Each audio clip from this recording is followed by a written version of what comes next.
This is Mark Bell, SuperTraining.tv, Super Training Gym, the strongest gym in the West. I got a question today from a good friend of mine, Dustin Speed. Dustin is a awesome power lifter. He's a guy who's competed both geared and raw. I just saw him a couple years back at a power meet, and the kid had just so much enthusiasm. It was awesome. He was so fired up to lift, and he really attacks his squats with a lot of intensity. It's great to see. Anyway, Dustin, your questions here. He's got a couple questions about his squat. He said he feels he's falling forward more now that he's lost weight. He went, I believe, when I first met him, he was over 300 pounds, but it recently has dropped from 270 to 239. He's also following Carb Night. Currently, he's in about week 3 of it. He did some other type of diet to drop weight initially. But he's doing a Carb Night diet, and he's got the question about, if you at some point need to reduce your calories or reduce your food intake at some point to continue getting results. And the answer to that, unfortunately, is yes, you kind of have to. I didn't really have to do that much, though, because I wasn't really concerned with getting like crazy lean or anything like that. So some of you may have to do that, and some of you may not. I didn't have to do much of it. I had to do some. What I did was on training days or non-training days, I just kind of decided, you know what, this is a lower food intake day, and then the days that I train, I try to get in about an extra meal or two, something like that. Just like on my non-training days, sometimes I would skip breakfast and not eat until 10 or something like that, or 11. I wake up pretty early. Usually wake up around 5 or 6 in the morning, and so I would usually fast for about 12 to 14 hours, and then I'd have my first meal. And that was only on non-training days. On training days, I would just eat whenever I was hungry, and I would try to get in a few meals before I even got to the gym, which is usually sometime in the late afternoon. So, yeah, to answer that question, yes, you're going to have to lower caloric intake somewhat at some point, depending on what weight you want to get down to. If you want to get down to 220, you're a big framed guy. I would imagine that you would have to cut back more. You're 233, you said, actually. So at 233, it's really only 13 pounds. You probably don't really need to make too many more changes. You're probably all set, buddy. So eat up. But for some of you, you may have to start to reduce the amount of foods that you eat. You may want to kind of train yourself to do that over a period of time by not allowing yourself to get too hungry, and by giving yourself at least some small meals throughout the entire day. And then also, so you're saying now that you, in your Skwaat, that you're falling forward. And this has been a problem of mine since I was born, I think, pretty much. So let's check out this video here, see if we can get it to crank up on the old iPad. See what we can get here. And of course, it probably won't play, just to be annoying. Let's see, do I have it there? Oh, Jesus. What am I filming?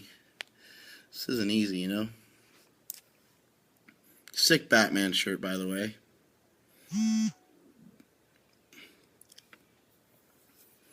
Yeah, he really is getting forward there. I mean, this is a box squat, but he leaned forward quite a bit. It's a good, nice low box he's got there. Good height. Getting below parallel.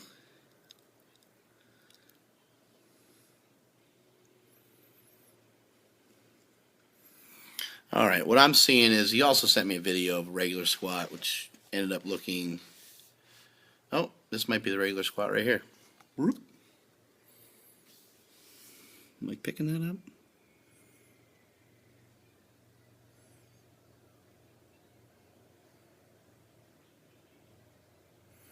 So you're taking your hips away.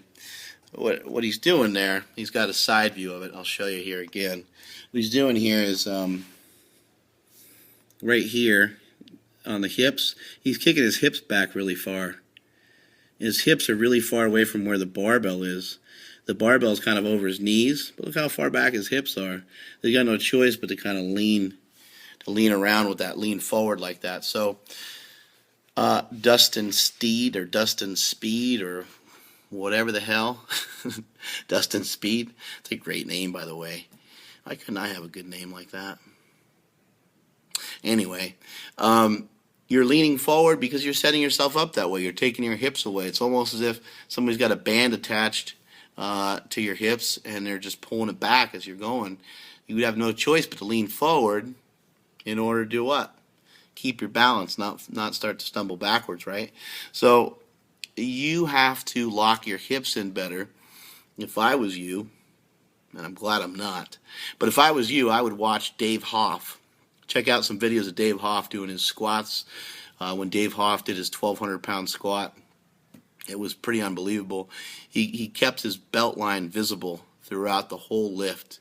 So if you can kind of think about that, keeping your hips more forward and initiating, I know, people are going to be upset, initiating the squat from your hips initiating the squat from your knees more so than your hips. Too many people initiate the squat from their hips. They'll take their hips, which are perfectly set just like this, and they'll go, and they'll do that, and then they'll overextend, and they'll just keep kicking their hips back, and then their hips will no longer be underneath them anymore. And that is not what you want. The more upright, the more straight up and down you can be during a squat, basically the better off you're going to be. The most efficient squatters in the world, I've seen guys, pump out reps with 500 pounds that barely weigh 200 pounds, and you're just kind of baffled. You're like, how are they doing that?